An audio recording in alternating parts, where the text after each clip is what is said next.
So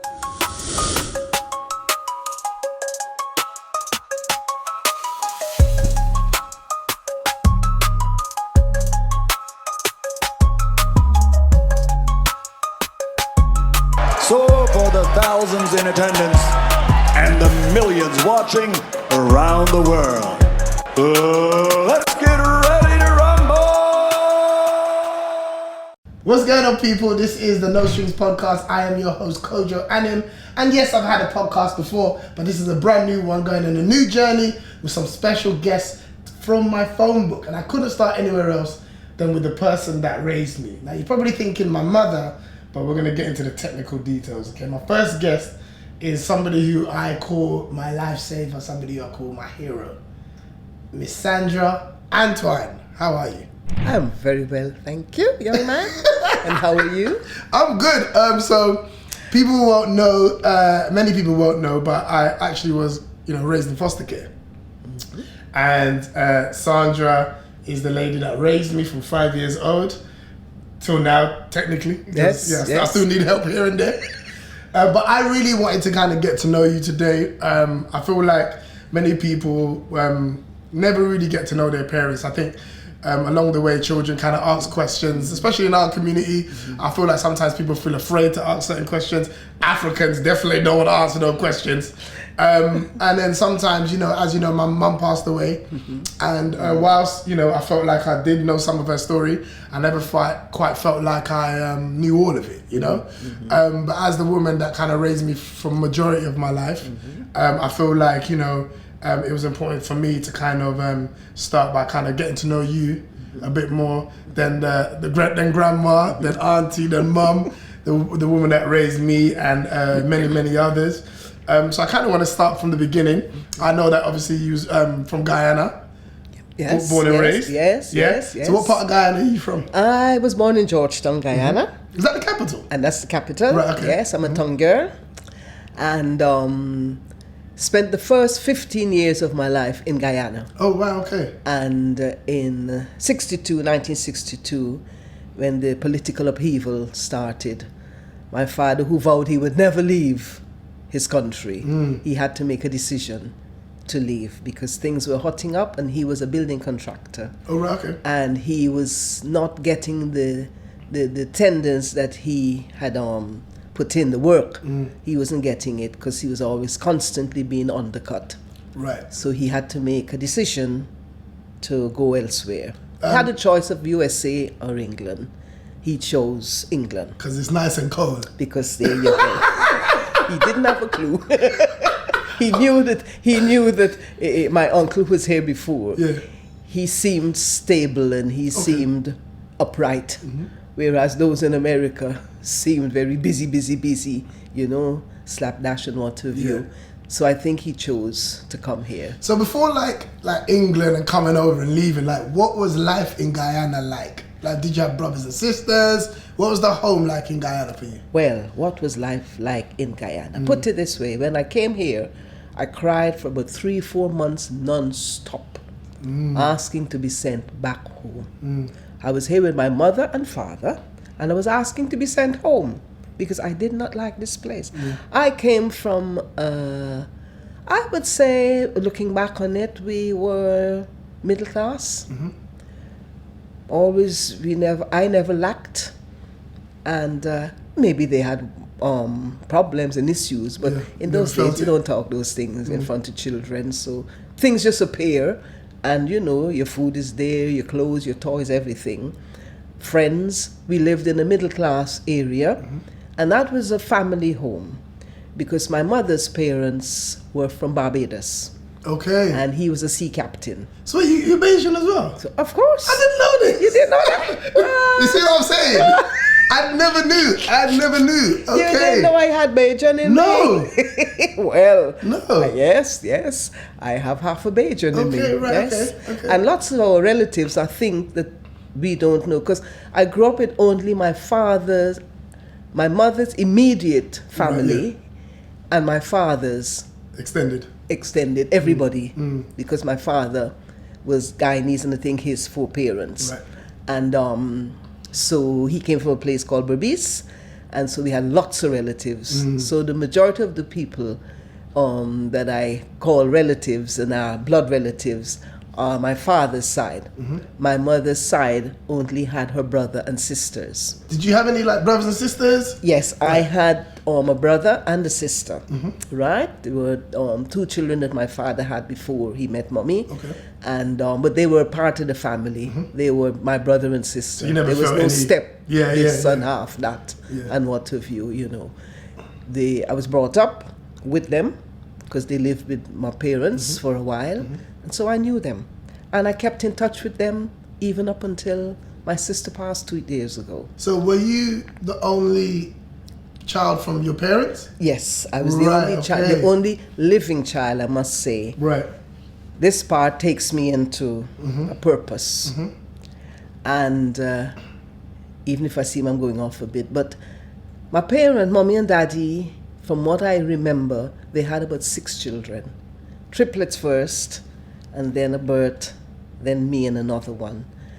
And I'm the only one that lived. They all, I think she had 1 miscarriage, but the others were children born, but they didn't live very long. Right. And so I was the only one that survived. Wow. Of course, I didn't know all of this until I got older. But she always told me, "You're very special, Sandy." But that's as far as she went. "You're very special." I didn't know special in what reason, whatever, you know. She said it and I just, grinned. And that's it, you know. 'Cause we can be very naive, at least in my days. Yeah. And so I grew up with that.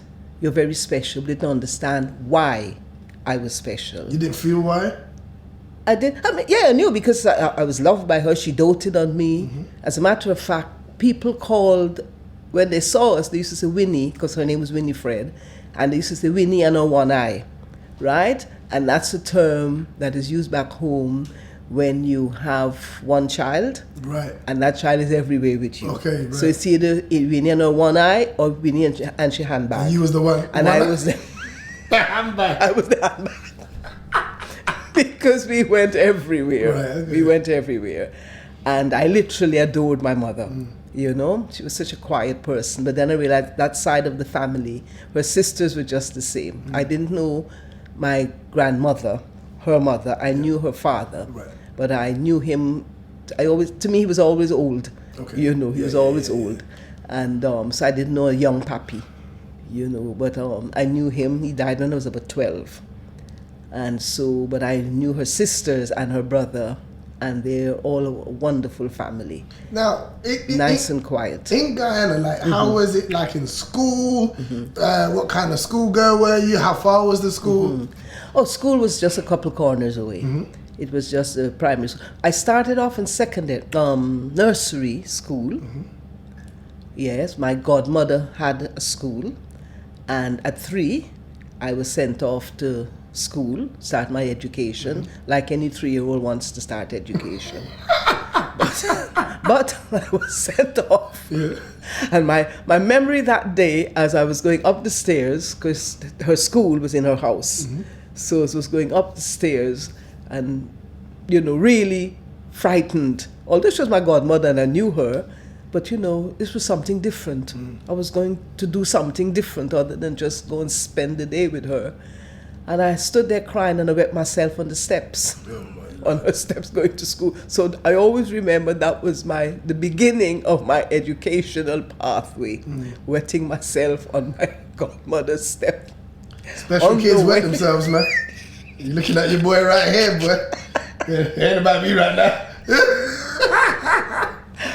Oh, dear. So I started there with her, and then her sister was a piano teacher, so I had my primary, nursery education with her. Then when it was about 5, I went on to learn the piano and so on. So my beginnings were firm and free, freely given, because obviously we didn't pay for my nursery, neither did we pay for my piano lessons, you know. So then from there I went to primary school, as we would have it here. I forgot what we call it home. Anyway, primary school. And yes, and then I was there until 11, I think 11. And from there, from the age of 11, that was a lovely school, Comenius Moravian, not far from home. The teachers were lovely. But there's one particular teacher I remember, Miss Phillips. There's always one. There's always one that you'll never forget. Tell me about Miss Phillips. Teacher Phillips. And I loved the dear woman so much. But when you weren't doing well, she'd come and tell your mother and your father, or whoever was there, to make sure you're at school 9 o'clock Saturday morning because you didn't do very well during the week. Oh, wow. Or if she gave you a letter, and she came herself because she realized when she sent letters, And they weren't reaching the parents. they accidentally flew out of our hands. So she would appear the day before. Mr. Hicks, Miss Hicks, Sandy got to come Saturday morning because she didn't do very well this week. It's like, oh dear Lord. But looking back on that now, fast forwarding, the children don't get that now in Guyana, and I'll come to that a bit later as we speak. So as much as it was an inconvenience to us children, we wanted to play Saturday mornings, not go to school. But the importance, education was very important. They knew the importance of education because they knew they were educating the next generation. And so they didn't mess with that. Yeah. But this one particular teacher, Teacher Phillips, she always made sure that the children in her class who weren't doing well came and had extra lessons, free of charge. Yeah. Free of charge. There was no payment required. So that's one thing that stuck with me, throughout. What about like high school? Then I left there and I went to high school. It was a private high school. My father's friend owned the school. And so he sent me to the school. It's called Cambridge Academy. And so I attended that. And it's quite nice there, your friends and so on. Because in those days we went to school for friends. And education was a buy. Yes. Education came along. Hey, I found out teachers were going to be there too when I turned out. I was like, what? I thought this was the youth club. All right. Oh, dear me. And so it was a good... Yeah. Was you popular in school? Was you... I think I was. Yeah? I think I was Okay. too popular. Oh, yeah? Why? Most of my reports had, if only she could stop chatting. Talks too much. If only she would stop chatting, and things like that. Yeah, So I yeah. suppose, In the social circle. just like talking, And sometimes I get carried away during the lesson while we were supposed to be learning, and I'd remember something. So something similar to the person I'm sitting in front of. But we shan't go there yet.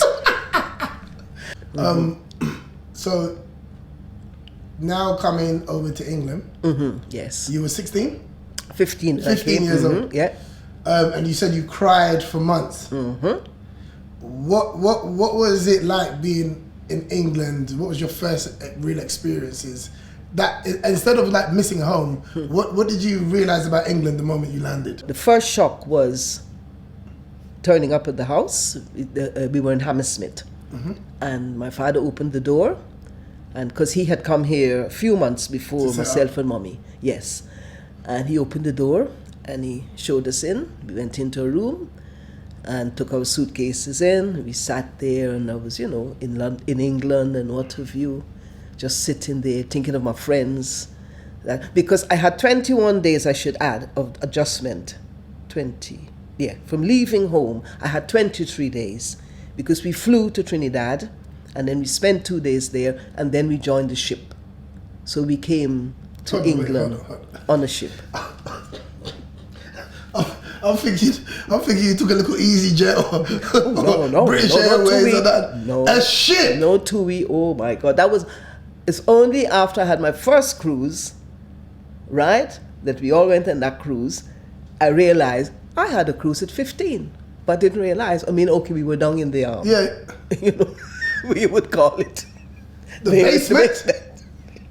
And there were about 6 of us in the cabin. Why did it sound like slavery? It was probably used in those days. But that ship was called the Ascania ship. And it brought the people in those days, all who were coming to England, that's how most of them, because couldn't afford to fly, right? Fares were very high. So that was the cheapest way of getting to England. And the majority of people in the 60s would tell you that's how they came Yeah, to of course, England. yeah. You heard about You obviously see? the Windrush and, That's and right. all of that type of thing. But Yeah. but I can't even imagine using boat Oh, yes. to to get Oh, people yes. over to you know what I mean. Oh, Like yes. it's weird that I don't even have You that can't- in my yeah. head, knowing that the Windrush happened. But this must have been, like you said, like a normal form of transportation. Oh, yes, because that's all, Yeah. that's what we expected. Yeah. Right? So, like I can say, I had 23 days of adjusting, changing from Guyana on the way to England. And it was fun. I must say it was fun because there were lots of activities On the boat? Oh, yes, it was far from Oh, slave right. boats. Okay, yeah, No. We had cinema on the boat. Okay.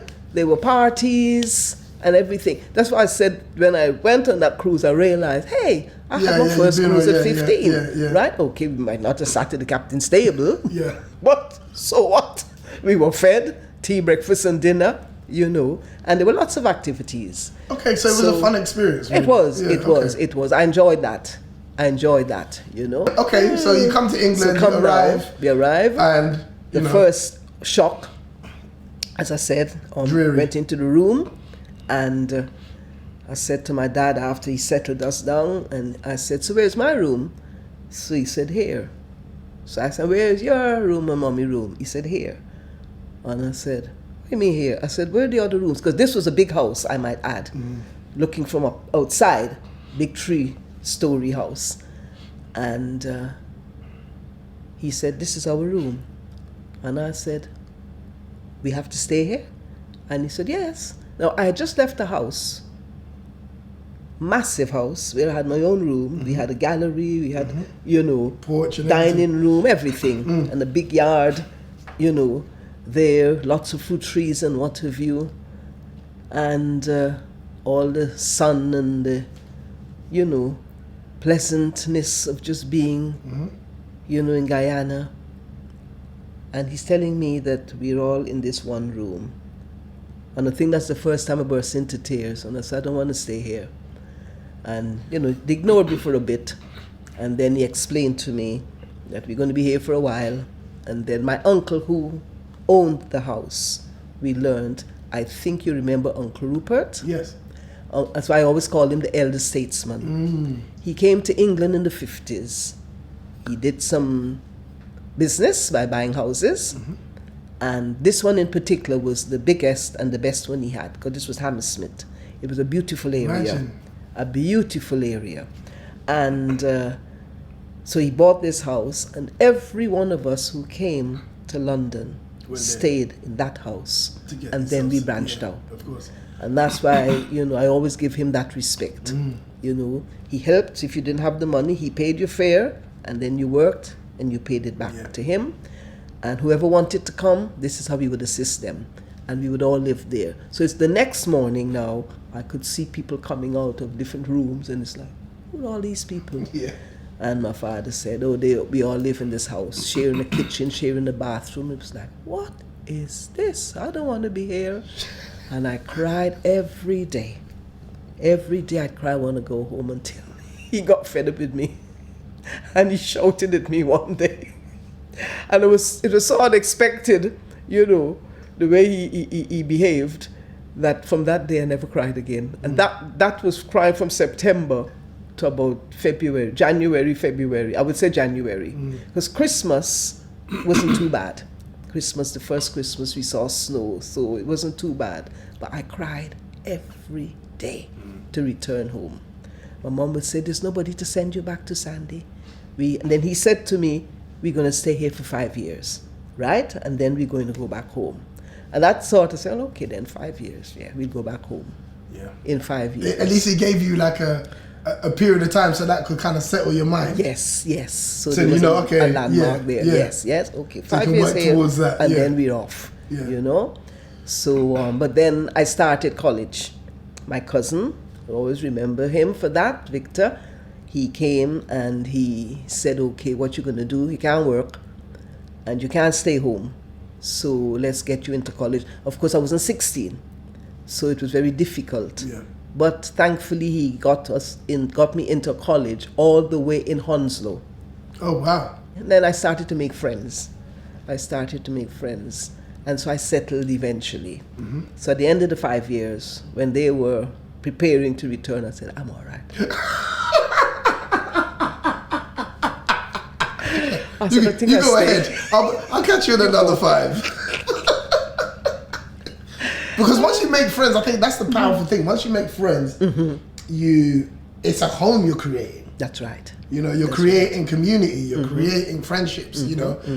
You've changed as well. You see what I'm trying to say? You're acclimatized. Yes. You're used to this new life now. Do you That's know what I mean? right. So in terms of like, you know, you're in London, you're maybe like 18 now, right? What was being an 18-year-old Caribbean girl like in London? Still not allowed to go out as I wanted. And because my father, as I said, he was very strict.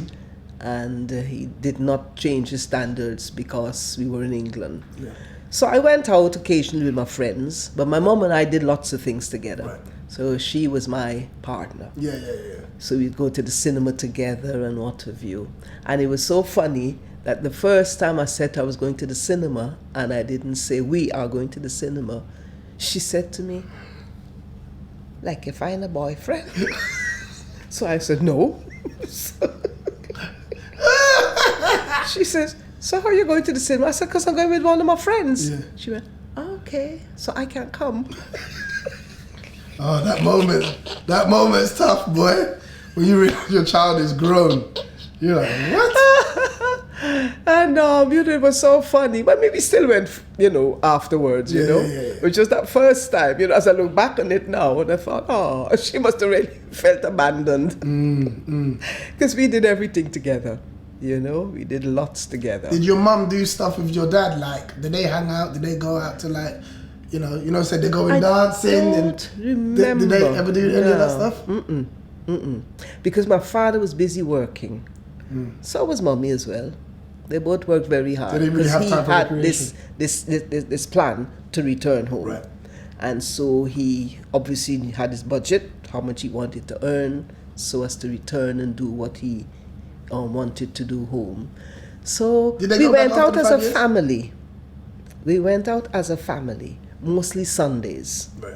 visiting other friends who had come to England or family members who were here, because by then we all moved off and having different areas. And so I remember us going out on a Sunday together, But with the two of them, I'm trying to think, I can't remember the two of them actually going out. I know we went as a family. It was always the three of us on a Sunday because everybody was busy during the week. And then Saturdays you're shopping and, busy day. And then Sundays we'd go out. What did you want to be around like 18? What was you thinking about? This is what I want to do someday. Businesswoman. Always wanted to be a businesswoman. Like, as in like carry a briefcase? Or? Don't ask me what business was. Just wanted to carry a briefcase and a suit and an airplane. You don't know where you're going. You want to leave the house with a briefcase. I just wanted to be a businesswoman. I was not going to get married. I was going to just be, You wasn't going to get married? No. What? No, I was going to just fly all over the world and be a businesswoman. Don't ask me what in. You didn't get that far. You said, I ain't taking that boat again. I ain't taking the ship. I was just going to be a businesswoman flying all over the world doing business. Yes, indeed. And then, so till reality hit. So did you go to study for that, or? Well, no, I had to end up working. So My first job was in Inland Revenue. I worked as a shorthand typist. So because I did secretarial diploma at Isleworth Polytechnic. And then that's another thing, shock horror, after completing that. I couldn't find myself a job. And so it was a matter of only getting a factory job or any other job because there was no office jobs as such. And I searched for nearly a year and only found a job. And my mom was working in a factory, and she was encouraging me to go back to college and do something else. And I thought, no, I'll just work. And she says, okay, then I'll get a job with my place, in my place for you, and then keep looking for your office job. One of the places I actually went to for an interview, I will never forget, I turned up, and the security at the gate asked, I said, I've come to see so-and-so, and they just assumed. I said, come for an interview for a job, and they said to me, oh, go to that next gate. And I went to that next gate as they suggested, and the person opened it, and I said, I've come for the interview. And they said, oh, the factory's that way, so go that way. So I said, no, I didn't come for a factory interview. I came to work in the office. Business. So he said, go back to that gate. And by the time I got back to that gate, that security officer had spoken, obviously. The one that in the factory had obviously contacted the other one and said, I'm looking for the office. And whether they rang, I'll never know what happened. But by the time I got there, they said, oh, sorry to say, the job's gone. So I want to fast forward a little bit. You're in England, you're an English girl now. Born Guyanese, English woman. Still Guyanese. Yeah. How did fostering enter your world? Like, what was the ignition for you to get into fostering? After I got fed up, I was a person that liked variety. And so I got fed up of being in a boring office setting. So after 6 years, I changed, I must admit. Asked for a change, and I went to HMRC.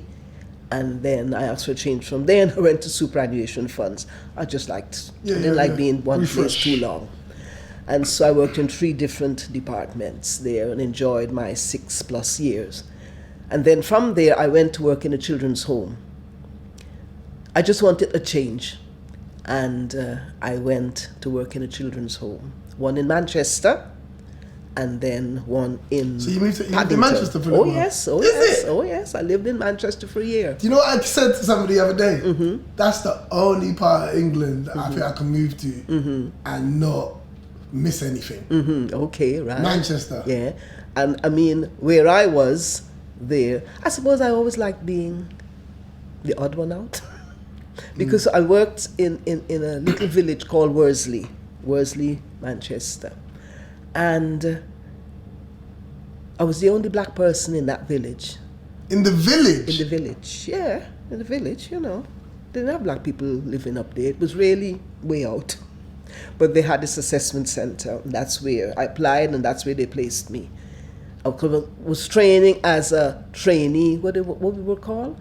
Trainee house care workers, home care workers or something like that. But we were called house parents in those days. And there was a matron, a superintendent, real hierarchy, real army style business in these homes. And so... Young people? Yes, children. And these were children who were there for assessment so that they could know where to place them. Right. Whether in so they homes, come to you guys first? So they come first when they were taken into care. And then from there, it was decided whether they would go for adoption, fostering, whatever, or return home. What were the kids like? The kids that we had there were some troubled children. Nice children when you get them on their own. And of course, I was under somebody because I was a trainee. You weren't allowed to know much about the children, just their names, how old they were, which school they went to, what they ate, end of. So you just, and I think in a way it was good, because then you didn't judge. Because then after you found out what these children, because some of them were in actually protective custody because of things that they had done as young as they were. So you just got to know them and work with them and like them and have fun with them, So I found them quite nice. I didn't find any of them being offensive to me or being offended by having a black person, because I was the first black person many of them had seen, And so even going through the village, and I'll be walking through and everybody, hello miss, because we were called in the home miss, right? Miss or Mr. as trainees. And the village people would hear the children calling us Miss as we're going out, because we took them out often. We went out for walks, and you know me, I like the road. So they would, when they saw me alone, come and have a cup of tea. And you'd go in and what have you. So they were friendly? And they were friendly. And they were friendly, and I realized when came back home and was talking about it, and people would be putting ideas in my head, they're only inviting you in, to find out about you. And I thought, so what? I'll tell them. Don't feel special. Remember, friends say, don't feel special because they're inviting you. They want to know about you. Because, the only thing I remember, one of them touching my head, and I said, no, don't put your hand in my head, Don't think. That's going in the trailer.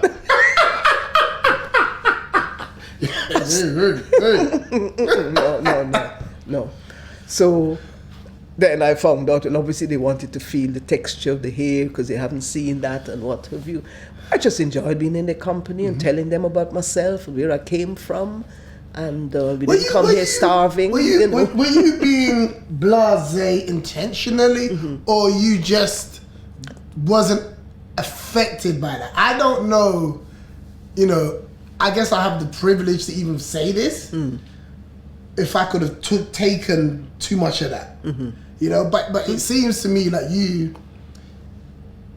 were you intentionally ignoring it, right? And you was aware of it. Like even like the touching of the hair, or was you just like, I don't feel offended? I thank God I was a bit naive, number one. Right, okay. Right? I was a bit naive. Right. And then I met a couple of black people, right? One was living in Bolton, came down to town one night day, and I saw another black person go, hello, and made friends, and so on. And I think when she started talking about life, living up there, and she was happy there and so on, she says, just ignore these people. They just need educating, And I suppose that's why I didn't take offense. Yeah. Because even in the home, I wasn't treated any differently. I don't know what they were thinking, right. But outwardly, and my interaction with them wasn't affected. I was just accepted as another member of staff, And I suppose I've always had a case of, and I'm going to show them who we are. And I still have that up to now, of wanting to show the best, not always causing the ignorance to come out. You see? So I suppose part of it was being naive, and then as I got, because I can say I grew in the year that I was there, was just allowing people, teaching people, and showing people a different way, leaving a good impression, so to speak. I think I was brought up with that as well. Yeah. Always leave a good impression wherever you go. So after the Manchester and being in the home there, you came back to London? Came back to London. And what was the objective then? The objective at the time was, I liked working. I realized I liked this career. With children? And I want to go far in it, but I didn't like the home. It was regimentally run. And like a prison? Yes. And I couldn't cope with it, And I used to complain and what have you with the way the children, come down for breakfast in the morning, so they had to stand behind their chairs while the grace was said. And then after they pulled out their chairs, and if they pull it before, it was, no, Joey. Is it because like these kids were bad, so then they just wanted to instill discipline into them? I think he was an ex-army. He was an ex-army man. The owner? The superintendent. No, it was a government place, but he ran it. Yeah. But he was the superintendent. His wife was the matron. And so he was an ex-army. Right. Because I noticed even the way, the way he would come, even when he came into the common room where staff would be sitting, he'd come with hands behind the back, And a whistle and boots. That's all I was missing. It was like he couldn't relax. Yeah. We'd be sitting in there having a laugh and, throwing things at each other and, enjoying ourselves. And he'd come in, good morning, or good evening, whatever it is, whatever time we were in there. And he always stood up with his hand behind his back. And I thought, he's ready for action, And I thought, well, I'll be thinking, you're regulating me, because I just love to have fun, Yeah. So I was always cracking jokes, and he wasn't in for jokes all the time. So I had to behave myself. And I thought, I can't be bothered to do 2 years in here, because it was 2 years, the training. So I thought of it. I made some inquiries, and I was said, you can finish your training somewhere else. And I said, really? So then I saw Westminster advertising for house parents, and so I applied. So I came down now to Westminster, and I was in Paddington in a home. You're there. a West London girl, man. I am. I didn't know this. I did not know this, but I'm not happy about this right now. Oh no, but I became a North London girl afterwards. I became a North London girl afterwards.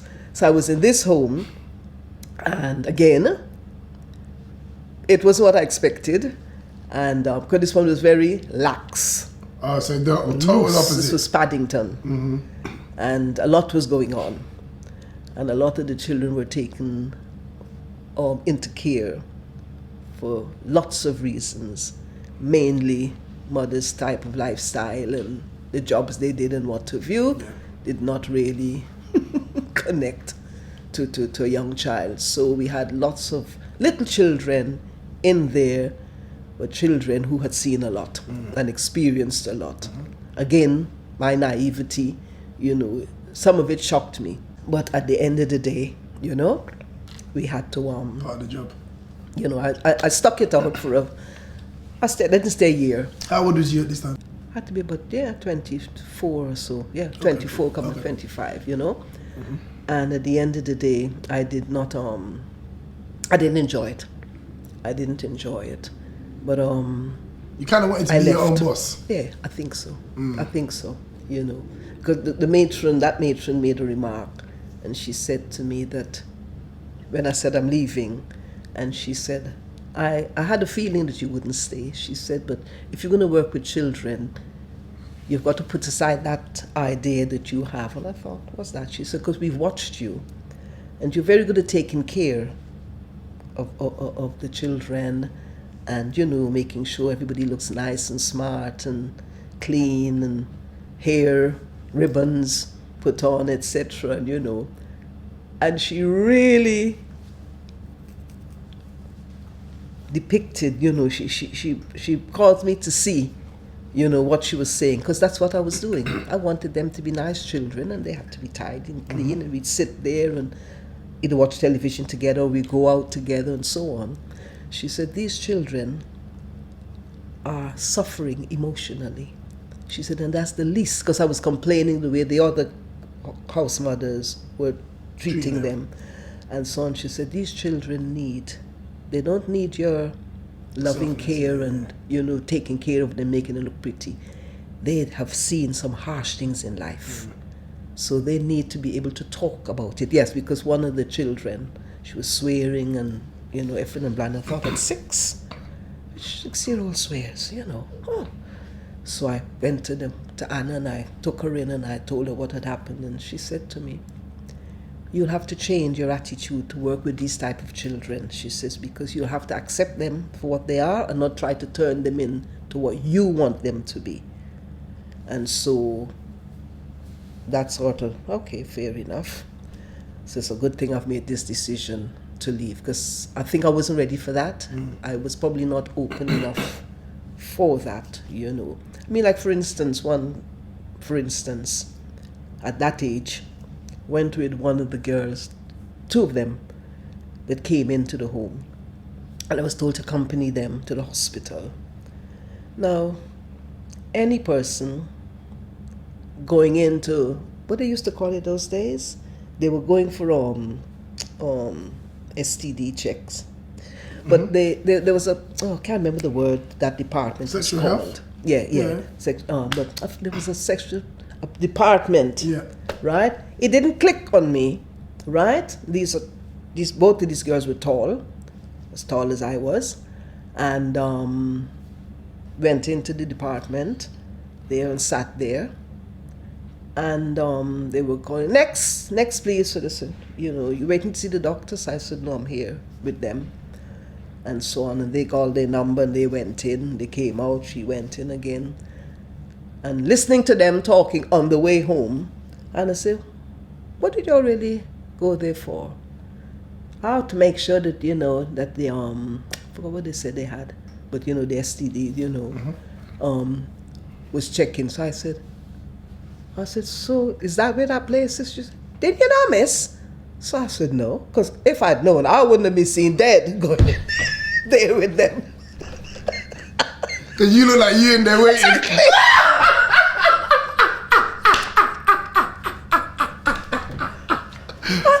What you got then? So when they had to have her go back again, I said, I ain't going there. And she says, why? I said, no, I'm not want to go. And she says, why? I said, I don't want to be going in those places. So then she realized that I'm not really ready. Imagine someone see you in there and they come to the home. They say, oh, she was in back again. It is good to get checked up regardless anyway, but. So that's how naive I was. Yeah. You know, that was a real shock. It was a real eye opener. It was like, there's a place for this? Exactly. Yeah. Exactly. You know, I didn't know those things, you know. So I was open to a lot of things, you know. But then in the end, I thought, oh, well, let me go back to office work. So I toddled into the agency and went back, you know, put that to rest. But obviously, as I learned years later, I could see that God was leading me into that area unknown to me, you know, because I had the heart for children and the love for them, but wasn't ready for that yet. Yeah. Thank you very much. Yeah. Yeah. You're in East London. You got you're at Leaveview House, the house that I grew up in. Yes. You'd been a foster carer. How long were you a foster carer before we came? Maybe about 5, 6. Could have been about 5, 6 years. 5, 6 years. Yeah, could have been. I probably remember later, but I would imagine about that time. What was you told about me and Anita coming to you before you saw us, before we arrived? What was you told? I was just told that there's a brother and a sister that were living with their uncle and aunt, and the aunt wasn't coping, so the uncle was asking for them to be put in care. You were left with your uncle and his wife to be cared for, you and Anita, but they couldn't cope. Well, the wife said she couldn't cope, so they went to social services and they asked if, you know, you guys could be put in care. No, but you was working for Islington, but you lived in Hackney. No, I was working for Islington because I was living in Hackney, and because Islington was one of the neighboring boroughs, I actually started with Hackney. Right. Because they had a campaign for black foster parents. Right. But they were taking so long with their assessment. They were taking long. They acknowledged my application, and 6 months later, they sent to say they will soon be taking me up. In the meantime, a friend of mine, who was a social worker in Islington, she said to me, Islington need foster care. Why don't you apply? And I said, really? So I applied. So you didn't have to live in the borough to be under them? No, as long as it was neighboring. Because some of the children were being sent to Kent. So they even had foster carers in Kent, you know. So she said, apply. Yeah. She said, you know, apply. And I applied. And I was coming to the end of my assessment, and then Hackney turns up and say, you know, we're ready to assess you.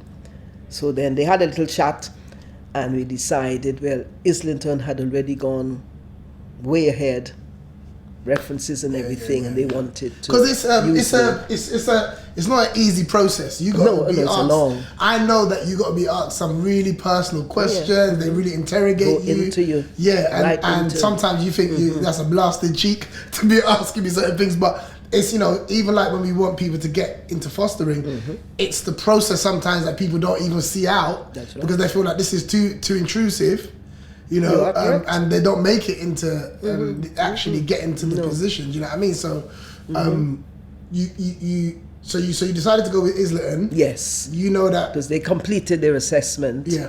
You know, before Hackney, but then they agreed because Hackney still continued with the assessment. realized we should really have snatched this one up, but they agreed to share. They let Michael Jordan go. There you go. They let Michael Jordan go. Do you know what I mean? Like the greatest of all time. They didn't know that. There you go. So they shared, I shared. So if I had a bed, Islington took first place. And then if there was a bed available, then Hackney. Right, okay, cool. Yeah. So I was fostering for both of them in the beginning. okay. But then eventually, Islington just had me full time.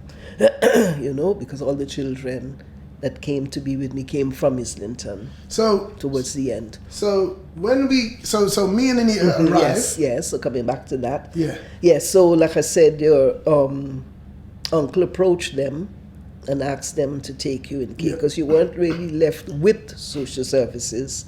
In social services care, you were left with your family. So the social worker said that we're bringing a brother and sister while they find somewhere for them. And you know, fair enough. So what was the plan? How long was we supposed to be there? The plan was to have you guys. The term those days was short term, which was supposed to be for a few months while they looked for a long term carer. But sad to say, many of these short terms run into years. So you could have children on short term for 3-4 years. Oh right. You see, yeah. So, and I think they were hoping to reintegrate you back into the family. So I think they were going to be working with your uncle and his wife to see if, you know, the family can be, you know, you guys can be in the family rather than outside of the family. But I think they said that they weren't ready for that hard work, you know. So we had the privilege of having you. So what did you make of myself when I come through the door for the first time? I kind of remember the day. Yeah.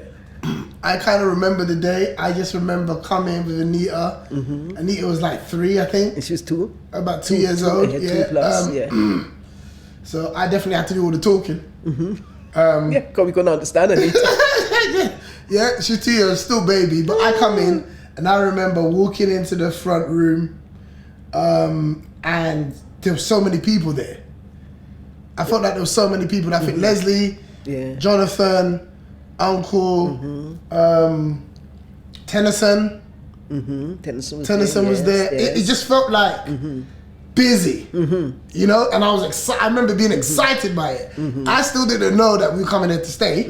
I just know that we was going on a little trip. So that, you know, 5 years old, that's what I'm really remembering. But I just remember walking into your house and being happy, being excited, and just kind of, you know, seeing a lot of people there. And it just made me kind of like, oh, this is cool. But I didn't know nothing that was going on. Yep. Well, as I said, you came, and you and Anita came, and it was supposed to be on short term. You entered the house, and I always remember this little bright-eyed boy, and full of expectancy. I don't know if you realized then, you know, when you said you expected just to stay for a while. So I don't know what was going on in your head, but you didn't look like a child, you know, would come in. Both of you came in quite happily, you know, quite happily, and not in that timid, shy way that most children come into care.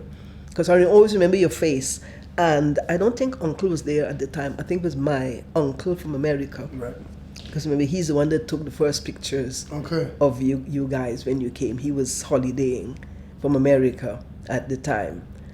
And you came in and you just sort of fitted in. You just fitted in, you know. And I don't know what, you know, they had said to you, whether your uncle and aunt, what they had said to you. But I know they came and they visited for a while, but then they stopped coming. I suppose with the other children being there, Leslie, because they were older and so on, they made you feel comfortable and welcome. And because I always say Leslie did to my son, Leslie, your big brother, did the fostering with me, because he always helped to make the children feel comfortable and welcomed, you know. So came in and got you settled, and then was got it hard you to into get me a local settled? school. Was it hard quite easy. Was you surprised by that? Yeah, yes. you know, and how easily you settled in, you know. Because as I said, children come in and they're shy and they're wondering and they're asking when they're going back. I can't remember you asking any of those questions. I can't remember you asking any of those questions. And I think because I gave you hope, you know, that obviously, you know, you'll be with your mom and dad soon one day. Because I remember, I don't know if you remember where I used to tell you that we were going when we had to visit them. No. What did you used to say to us? I used to say to you that we're going to visit them in hospital. They're in hospital. Because I didn't want to, the harshness of a 5-year-old and a 2+-year-old, you know, they were going to visit prison. So, and because the setting, so every week on a Wednesday, they go. Was it every week? To see mom, yeah, in the beginning. Yeah. Because, you know, separating young children from their mom is a bit harsh. With your dad, it was once a month because he was in the country. No, he wasn't in the country right away. No. But with mom, it was we used to go every Wednesday. Every Wednesday. We'd go and, as I said, we'd be going to the hospital. So, go to mum in the prison and she'd give us these pictures. And I remember like superheroes. My mum would draw superheroes and it really looked like the superheroes, you know what I mean? Yeah. And I was just, it was something to look forward to when I would go, you know? It's sometimes you might not like where you're going, but there's something that you got to find to be able to kind of, while you're there, this is what, you know, in any way, you just find something that you like. You know, some comedians like Steve Harvey used to say, like, you know, he used to hate going to church, but then you go to church, you knew you had to go, so you find something about, find one of the characters there that, you know, that you can laugh with, and, you know what I mean, to kind of find some joy in it. So I think, for me, it was definitely mum's painting, and that, you know, I take that, and I just felt like it was cool, you know, from what I can remember. Yes, she was brilliant artist. I really wish, you know, I wondered if she ever kept that up. Did you know mum acted? I can't say that she ever told me, but I can imagine, because she was very much into that sort of arena. She had flair and she had poise and she wanted the best, and she was going to have this beautiful boutique, you know, selling elegant stuff. And she even said to me once, and she said, and I'm going to call it elegance. I'm going to have this boutique and I'm going to call it elegance. I'm going to have elegant stuff. Nothing off the rail, you know, just designer. And so I know she had these wonderful ideas for the future. How was your relationship with her while we was kind of visiting her, while we was in care? Like, was there any friction between you guys, you know, from her end? No, there wasn't. There wasn't any. It was, the relationship was good with both her and dad.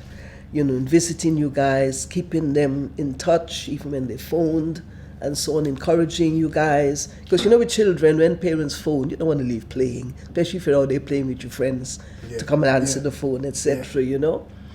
But I'd sort of encourage you, just come for a couple of minutes, you all come in and say hello at least. And so we had a good relationship going. We went a bit airy, scary at a certain part, and just because she was just who she was going to do what she wanted to do. And so we had a bit of a disagreement at a certain part, because she wasn't hearing what I was saying. I was encouraging her to return so that you guys could, but anyway, I don't want to go into that too much. So there was a period of time when we were going back to Ghana. Yes. Now, I thought we was going on holiday. Okay. Yeah, that's what I remember. I don't remember nothing about staying anywhere else. We're going to visit mum and dad in Ghana, and I was like, oh, okay, cool. You know, I think this is probably my first time on the plane. Possibly. Yeah, it's possibly the first time on the plane. So what was the actual negotiation or conversation? You could probably have blotted it out. Right. Because the plan was, because a lot of work had to be done, The plan was after they returned, after they served the sentence, they were deported. Yeah. So it was a case of reconnecting you yeah. guys and bringing you guys back to live with your parents because you came from them and they wanted you back. Yeah. So, it was planned and, we explained that you're going to go back now, you're going to go and live with them and so on and so forth. And I think because there wasn't much interaction with the family, so you weren't prepared culturally, right? Because our culture was completely different to the culture that you were going back to. And I think that might have been your greatest shock.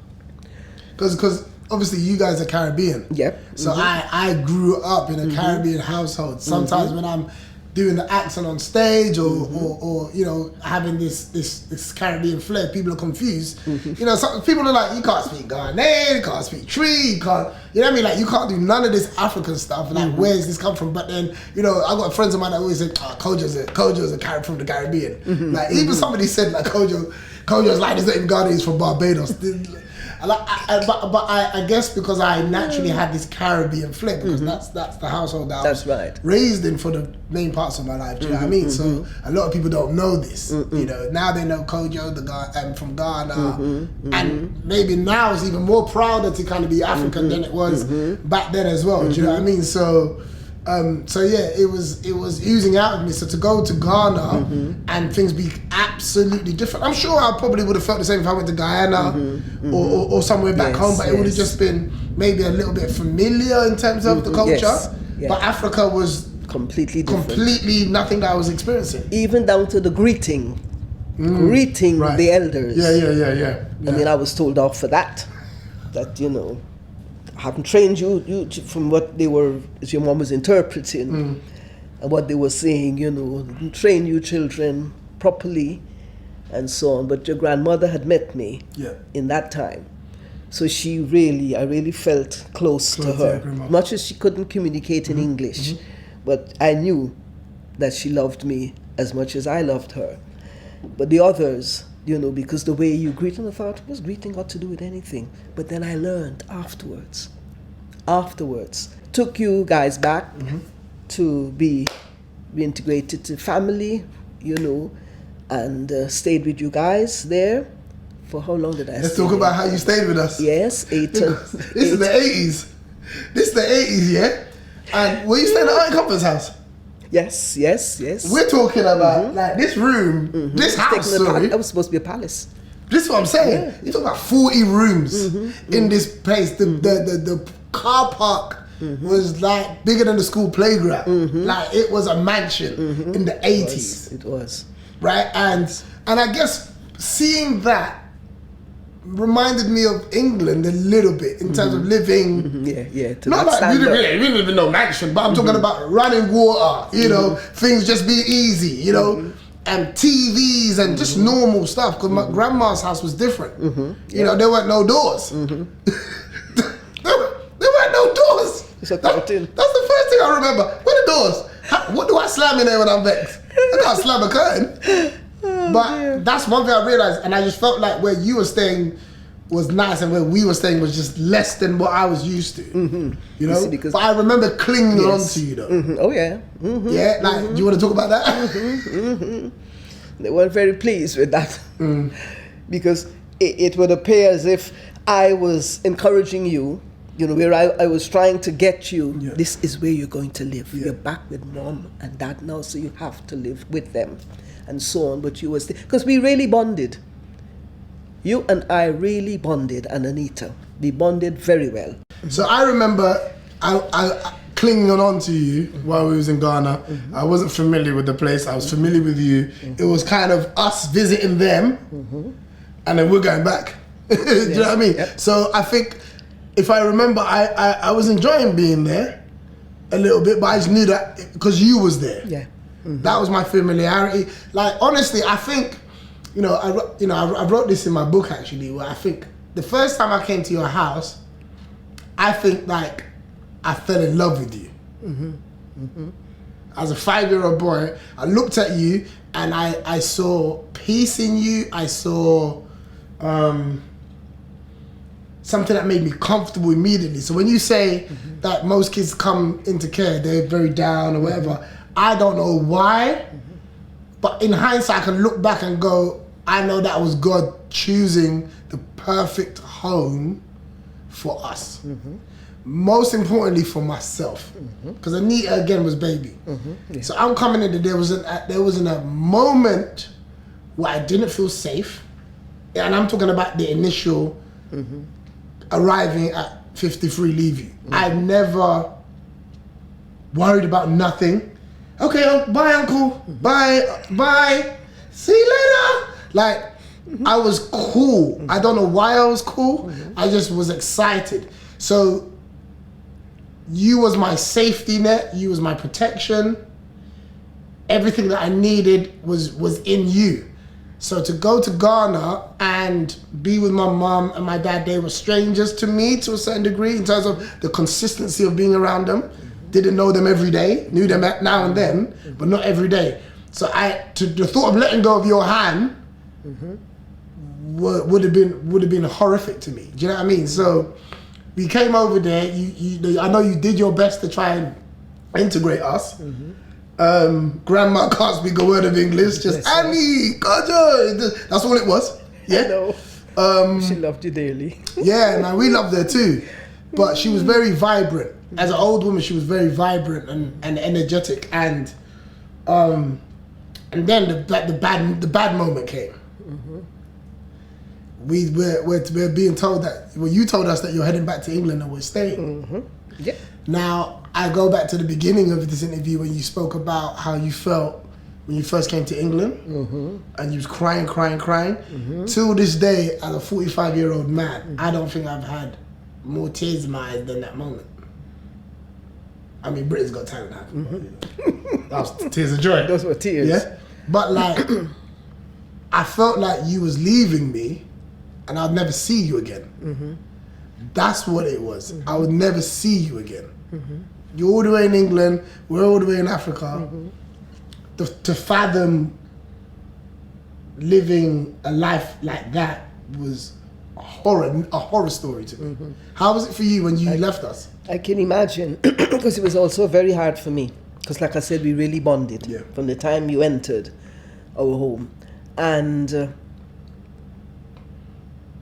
I knew that, yes, you had to come back to mom and dad. And it was good. I didn't realize how different it was going to be until after a couple of days of being there myself. Then I realized, whoa, because you didn't know the language, and as I said, the culture. You didn't know the people. And it was a different kind of lifestyle.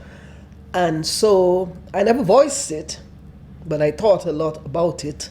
And all I could do was just pray that, these children settled down, spoke to your mom about it, and so on. And she says, oh, you'll be all right.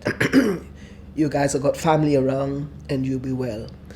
But I remember when I said goodbye and I hugged you goodbye, I think I cried myself. I think I was crying with you. Because I think I cried for most of that journey back on that plane. I just sat on that plane, and no matter how I tried to contain myself, I could not. And it was like a loss. Yeah. I was feeling the loss for you and Anita. And I was feeling it more for you, because Anita was still pretty young, and we used to call her Little Butterfly. So she could fly anywhere and land anywhere, and she'd be quite happy, happy anywhere, But I knew that you would be finding it a lot more difficult, because you'd built up your friendships. Yeah. You were very popular in the area. You're enjoying your friends, you're enjoying school, enjoying everything, the life that you had, and not knowing what you're coming back to. Even though they probably can't remember, but we did prepare you. Julie, your social worker, she prepared you and so on, but maybe half of it you blotted out. But I remember crying and could not stop. And I just let myself cry. And I realized, okay, I thought, this is how this child must be feeling as well. Because I really felt as if, I knew I would see you again, because I knew at some point I'd come and visit you guys there, because I like Ghana. Yeah. And I thought, oh yes, I'll definitely be back, But for a child, not knowing what's going to happen, that must have been devastating. And I think that's why you never settled. And so Mom kept saying to me, I'm sending your son back. And it's like, why?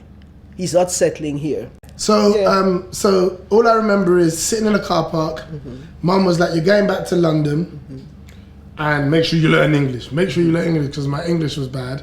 And then I stayed at Auntie Madeline's for 2 days, I think, or something like that. And then she brought me to your house. And you looked at me like you see the ghost, like, what are you doing here? So how was that? How was that for you, sorry? Because she did say that she wanted to send you guys back. Yeah. But she said to me she wants to go and do a course, a beautician's course in America. And she's going to send you and Anita back to England for a couple of years. I said to her, be sure to approach social services. Not for me to know, because it depends if I have a bed. Beds available. So I said, make sure you tell them. And she said, oh, she will. Then she phoned again and she says she's going to send you guys, but she can only send you because she has to look after Anita's passport. I said, make sure you tell social services. So that's why she ended up doing what she did, as only Patricia could manage to do. By telling you to say, I think she told you to say that this was a stranger she asked to bring you to London, to bring to my home.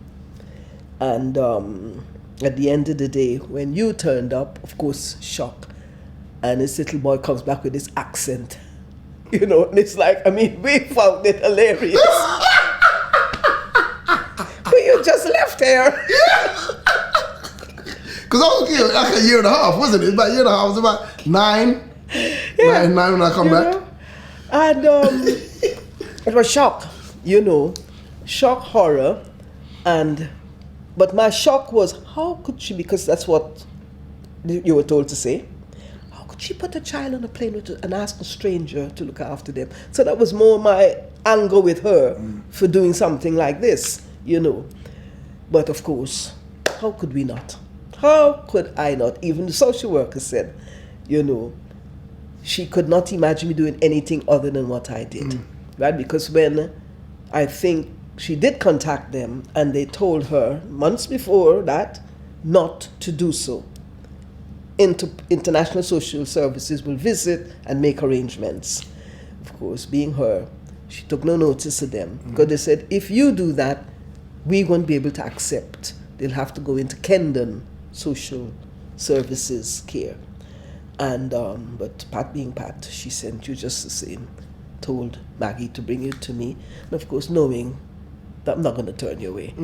So you came. Julie came as well. She said we might not be able to house them because really and truly we didn't expect. And I said, come on, Julie. I said, this is Kojo. And she said, where's Anita? I said, I don't know. Because you were both supposed to be coming. And Anita come when? And then Anita turns up. I should have opened the door like we ain't got no beds.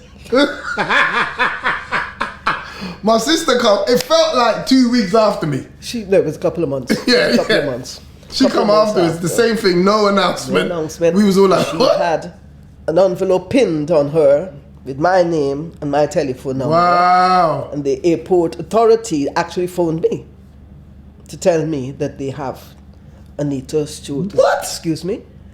So they said, can I come and get her? So I said, hang on. I don't know about this. Are you, so and so? I said, yes. I said, but what's this about?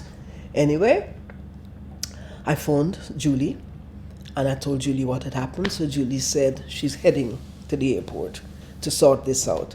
So then I get a call from them saying that they close at 5 o'clock, I think. And if I don't come by then, they'll have to put her in Hendon Social Services' hand. So, of course, we had mobile in those days and what have you. So I'm phoned the office. They said, yes, Julie has already left. And I'm saying, I hope she gets there on time before they send her off to thing. And lo and behold, they put her in a taxi. So Nita turns up with this taxi driver. He was one of their taxi drivers. So he was registered, and he had his checks, and he turned up with her, and this thing still pinned to her. I remember her coming, and she started beating on my chest. You didn't come for me. You didn't come for me. And I think, sweetheart, I didn't know you were coming. And, she was so upset that I didn't come to meet her at the airport, But of course, 2 minutes later, she was back to Norman's butterfly.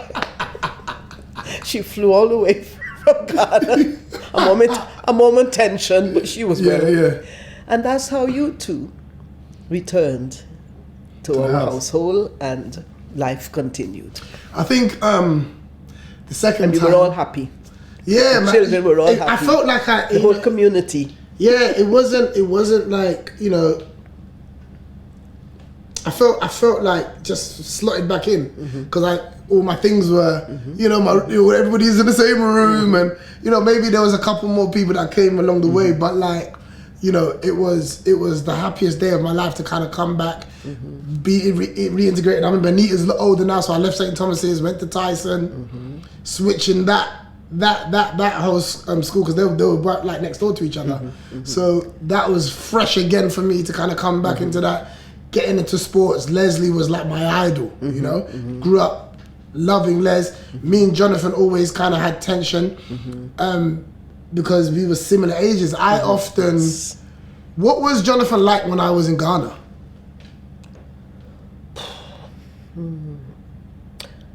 I cannot truthfully say, because remember, children were still there. Yeah. So, I don't think there was any... I mean, probably missed you because you guys were, rumbling. But then Jonathan being, because he was more introverted, you were more extroverted. But that's what I'm asking. Like, yes, like he was very much into himself. I've always kind of felt like,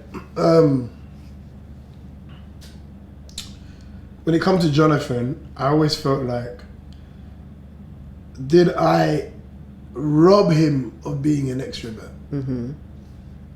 Because sometimes it's like, somebody knocked the door, Kojo's the first one at the door. Oh yeah. If someone comes down, I want to entertain them. I'm in the middle of everything. You know what I mean? And Jonathan was very similar to his dad. Quiet, like their own space. Yep.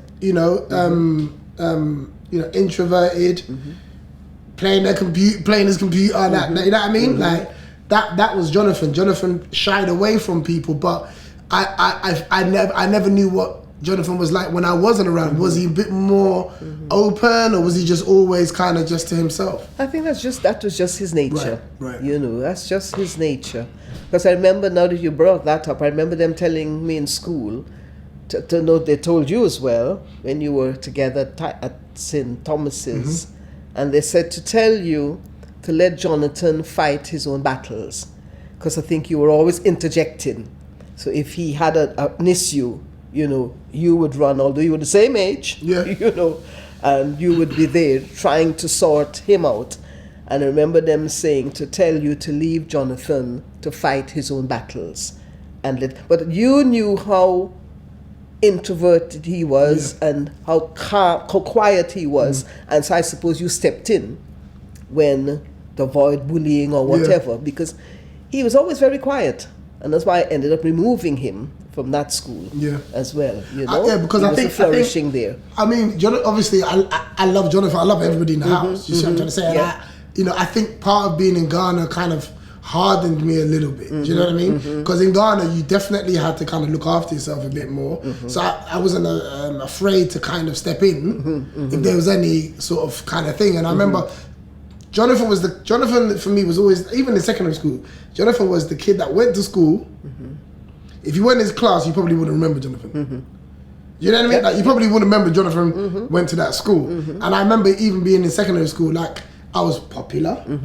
And Jonathan was a bit more quieter, but Jonathan was fast. And I think that's when Jonathan's confidence came when it come to running. Okay, right. Yeah, when it come to running, that's when Jonathan chest high, because he beating everybody.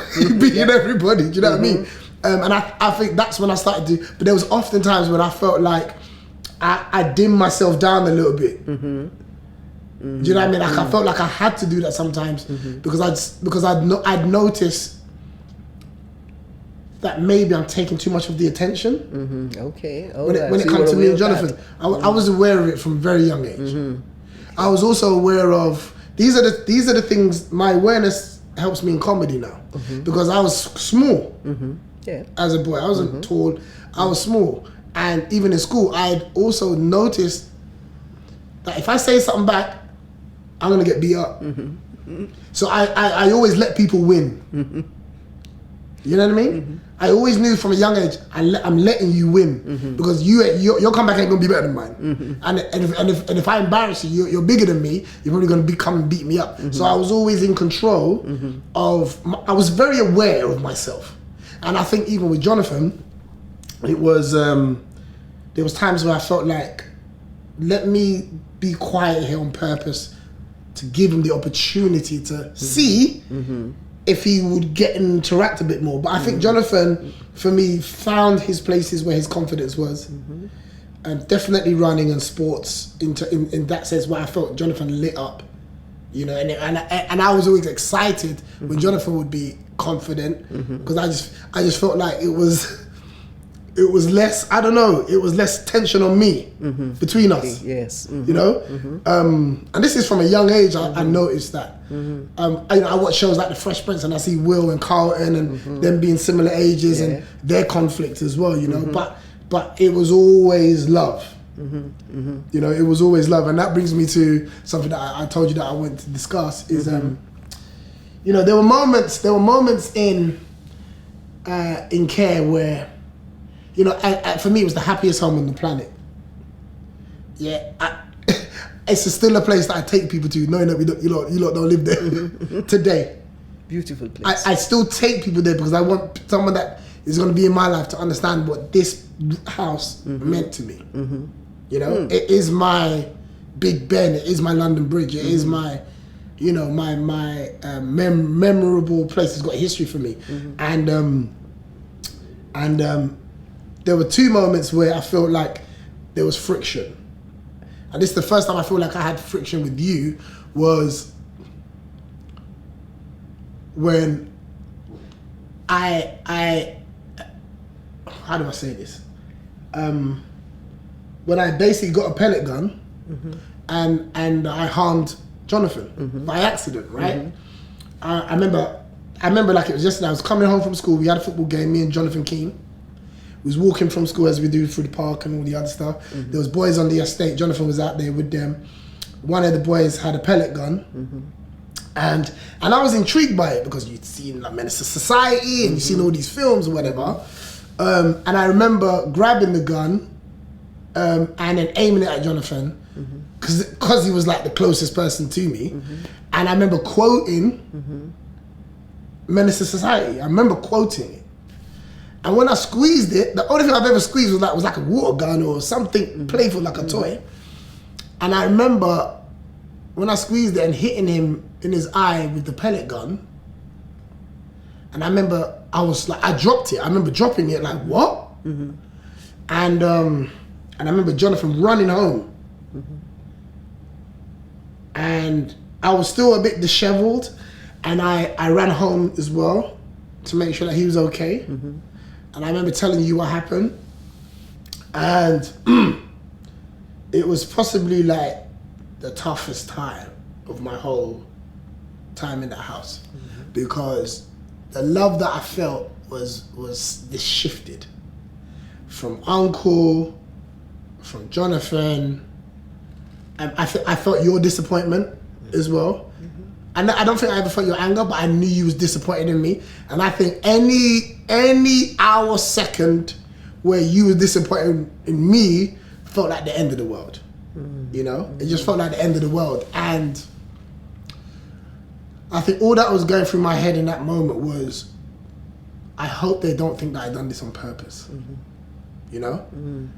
I remember I had to leave the house and stay with a neighbor. And that's when I think I really struggled with what was going on because I was scared to come back because I was scared to be around Uncle. I think Uncle really took it personally, questioned why I would do something like that. And I had no answers because it wasn't intentional. I think naturally, because there was tension, there was friction sometimes with me and Jonathan, similar age, I think I felt like they were using that to kind of be like, okay, this is probably the motivation behind it. But throughout that whole time, that whole period, that was very, very tough for me. And probably even tougher for Jonathan. I remember going to the hospital. I remember wanting Jonathan to punch me. I told Jonathan on numerous occasions, hit me back. I wanted to feel pain just to feel a bit better about myself. You know, you see what I'm trying to say? So it was like, I can't even, you know, every time I go and visit him in the hospital, and I remember Jonathan being angry with me because obviously it happened to him, you know. But it was more, I think the only way I got through that season of my life was, I think the two people that I loved the most was you and Leslie. And I think you both let me know that it was going to be okay. I didn't know when it was going to be okay, and it didn't need to be immediately, but we was going to get through this as a family. And I think that was the safest words that I think I could have heard in that time, because everything's about Jonathan in that moment. You know, everything's about what he's feeling, everything's about what he suffered, everything was about what I did to him. And even myself, I didn't even really digest what I'd done. It was just more about Jonathan. I'm making sure. When Jonathan, when they said he was going to be okay, I felt like, thank you, Jesus, because I don't know what I would have done if they said he went blind. And I'm telling you, I don't know what I would have done. Genuinely. I probably would have done something very, very bad to myself because I wanted to feel pain to justify what I'd done to him. You know, no adult was going to hit me, but so I wanted to feel pain so that I can, you know, feel okay or be punished. You know what I mean? Like, I wanted to be punished in a certain way, but I think your love and Leslie's love for me really allowed us to get through it as a family. And even when Uncle was not talking to me for a long time, just him sitting me down and talking to me about how he felt was a breath of fresh air. I remember Jonathan, before Uncle even spoke to me, Jonathan came to me and he said, I forgive you. You know? And that was like the peace that I think that I needed in that time, because I was very hard on myself. Every day I was hard on myself. I deserved it. If there's any part of my life that I could possibly take back, it's probably that one. And I've said to people, I don't have no regrets. There's no part of my life where I genuinely have any regrets. Nothing I would change. That is the only thing that I could, if I could take back anything in my whole life, it would be that moment. Because, you know, I wanted to harm myself. I wanted to harm myself. And these aren't thoughts you ever had in the household that we grew up in. But that, to me, was, you know, I just like, you know, I was just so happy that he forgave me. And when Jonathan forgave me, I think that's what loosened Uncle up a little bit. Yes. Because he couldn't be the only person in the house, you know, feeling like that. And it was just a life-changing moment for me. And I said to myself, from that day, I'll never, ever, ever do anything to make you disappointed in me and ever again, because I didn't like that feeling. I'd never even be on that side of the street, you know, because we grew up in as nice as our house was, everything that around us, there was a lot of stuff going on. And it's very easy to get caught up in the street life and all this other stuff, you know, just the other end of the estate is things going on, do you know what I mean? And but I always knew, even today, there's no way that I'm going to ever disappoint you ever again. It's never been an option for me. So I always knew that I was going to do something with my life to make you proud, but it was, you know, but it was never going to be nonsense and you know, bringing police to the house and anything like that ever again, you know. How is it for you in that period? I've never felt that you pointed it directly at Jonathan. Some people felt so. They said it was jealousy, blah, blah, blah. So there was a lot of upheaval going on. My head was spinning. But all I know was that I just was praying for my son's eyes, because he did lose the sight for about 6 weeks till they had to operate and put in an implant. And I was just praying that that would be okay, and that he would, because you were both, 14, 15? Yeah. And I said, for them to continue. So I was praying for you, I was praying for him. And I just wanted, when he came out of hospital, my plan to settle this was gonna let you get up, because I think he had to have drops every 2 hours in his eyes. Something, they had about 3 different drops. And it worked out like 2 hours throughout the night. So I thought, right, the only thing I can do is get Kojo to get up at nights, right, and put these drops in. But he said no, he didn't want to you to do the drops. So I said, will that make you feel better if Kojo had to get up? He said, no, don't want to see you, he don't want blah, blah. So I thought, all right, leave him. I left him, I phoned a few places, because social services were supporting me, but they withdrew. It was a funny situation. Because they told you to get rid of me? Yes, they withdrew as much to say, well, we don't know what to do here, so you deal with it as best you could. Thank God that I had church family, and also I had outside help organizations, and I rang one of them because I was concerned about Jonathan moving in unforgiveness, because I know what unforgiveness could do. And he was angry. Dad was extremely angry as well, and because he felt he was the only one standing for Jonathan. He saw me welcoming you and loving you and continuing is that I wasn't standing with Jonathan. Yeah. He couldn't understand where I was coming from. Where was I coming from? You were all my children. And not because one child does something stupid, that child is thrown out of the family. No, even animals don't do that to their young, right? So it was just a matter of how to discipline, how to punish you. And I think I spent some time, what do I really do to punish? And then in the end, I just had to get that out of my head, stop listening to other voices, and just get on with it. And it was just the love of God, the grace of God. And that's when I realized that God called me to do fostering. I applied, but it was God causing me to apply to do fostering all those years ago, before this incident happened. Because like I said, it was an awful time, but we managed. And it was until, I think, one day I sat at the computer and I started, it just came to me, sit and write how you feel. And I started writing. Sat at that computer and I was just typing away. And when I finished, I think it was a couple of pages, I blew and I gave a sigh of relief and I said, thank you, Lord, that they bought well. Thank you for being in the midst. And then I realized, it's like I came back to myself. I came back to my senses. And then I realized I was just moving automatically. And thankful because the doctor said that was a very sharp blow. And he said, remember the doctor said, I don't know what it was, but something got between the bullet and his eyelid. Because with that blow, his eyeball should have been shattered. And I think that's what caused me not to worry, but who did what or what have you, but to thank God that his eyeball wasn't shattered.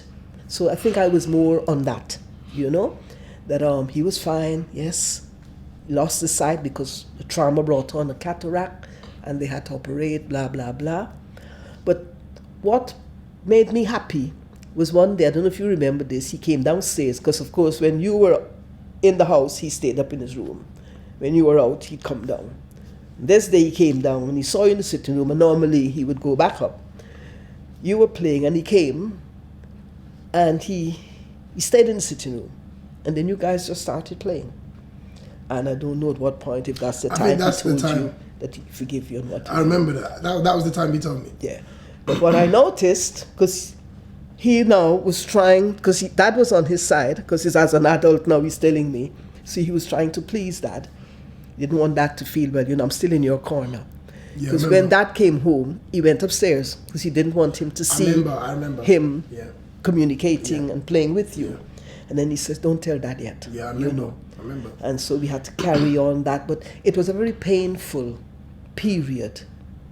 But you know, the love of God, and that's what I would say to anyone, let the love of God bathe you in whatever pain you're going through, whatever you're suffering.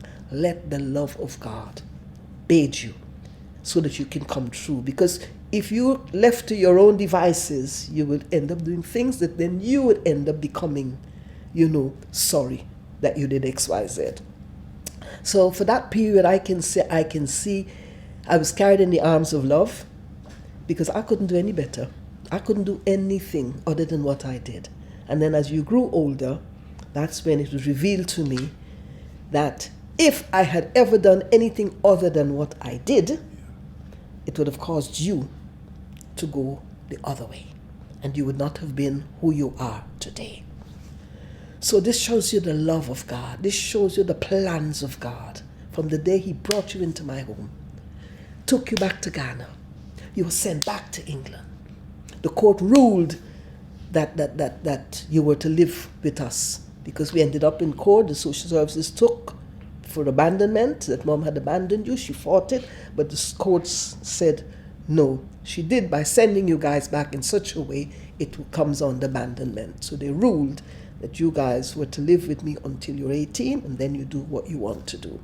And thank God, a day like today, Oh, man. we still won. Through thick and thin. Through thick and thin. That's what family is all about. That's what family is all about. We will have our rumbles and our what have you, but we've got to be careful how we are dealing with each other. Because, you know, the way God sees us, God loves us, he forgives us, gives us another chance. Who are we to stop somebody else from growing? It's not on in my books. It's not on. And I'm so glad that we are having this conversation because we've never really spoken in depth about it, you know. I think I became very good at just blocking certain things, you know. And I think, you know, I always tell people, like, when it comes to fostering, like, you know, I always encourage people to get involved in it because it's, you know, I always say that you saved my life because of the kind of character that I was, for sure. Yeah. What encouragement would you give to people to get into fostering? Now, I'm glad you mentioned that earlier when you asked about the delving. It is the delving into your past that puts people off. There are lots of people out there who would like to foster, people that I know personally, started the process, but then they said, these people are getting too much in my business, right? But then as I keep explaining, they have to know where you're coming from, what your issues are or were, so that they can help, because training is given, right? None of us are perfect. You just need to have a reason, a purpose for one thing. My purpose for fostering was the fact that I had a very happy life. I was given a happy life by my parents, my surroundings and everything, and I just feel, let me pass on a bit of that to other children. Yeah. But in fostering, I will also say, as you know, not only did I foster children, I also tried to help the parents. Yeah. Because I always felt, these children are yours, they're not mine. God just sent them to me for a purpose, for a reason to help them, but they are your children. So I always worked with the parents, but unfortunately, it's the children that social services are really concerned about, and they take care of them. You know, the parents can go and get help from other agencies. So I always encourage people, particularly black people, and that's nothing but racism, because so many of our black children are in care. And I encourage them, as long as you've got that space in your heart, you've got that space in your house, you know, open it up and give a child that love, rather than holding on to it because you don't want to expose your business, you know. Unless you're a murderer, pedophile or something, keep away. But you know, you have to share your life. I mean, in the beginning, I too used to say, why do you need to know that? Because they want to know your earliest memories. And when I was going through the assessment, that's why it takes so long. Because you're literally talking your life story, you're giving your life history, and sometimes you have to take a break and come back to it. But as long as you're happy, it's nothing they're publicizing It's not going on the news or what have you. You're just sharing information so that they will know what type of child to place with you. Yeah. So I always would encourage, people to get into fostering. Once you have that love in your heart, that time, and you want to see, because you see, as I was telling somebody up to yesterday, look at it this way, it's the adult. It's the adult you're going to see. And then you're going to know, well, hey, part of me is with that child. So I always say, treat children with kindness. No matter how you might say their behavior is, treat them with kindness. Teach them a different lifestyle, because you're sending them away with something from yourself. So that's usually my whole ethos, on getting people to foster. But you can't change the system. You can't change the system. It's not like picking a child up because back home, anybody's child can come and live with you, and you bring them up until they're adults, People need to have information. Well, listen, thank you for saving my life. Thank God for that. Being a part of that. I hope I continue to do you proud, and you see all the stuff that you taught me whenever, I know I'm still cussing. I'm still praying about that. I'm still washing your mouth every time I hear it. That is the next journey that I'm on. I'm really working towards that. You've always said it to me. And I feel like sometimes the message is always in my head, but it's just getting to a space where I'm ready to receive it. And understand, the shows that I've done were in front of like church crowds, and I'm like, I've done this amazing show and never cussed once, so why do I find the comfortability in it? And it's something that I'm really working on. I'll make you proud, man. Because I said to you, you have natural. What I said to you, I said you don't need to use foul language. You have a natural talent. It's a God-given talent. You make people laugh. You used to make us laugh just sitting at the table in stupidness. You used to have people laughing in school and had the teacher calling me every minute to tell you to please stop, Kojo, please stop. How you don't behave yourself? This way, Clay. Good God. But it's just natural. But like you said, and like my message to everybody this morning, the messages that I send out every day, I said we are still a work in progress. So I know you're a work in progress, and God will get it done. He is faithful, and He will get it done. And you're going to have beautiful comedy where I can come anytime and sit and relax. And oh God, here he goes again. No.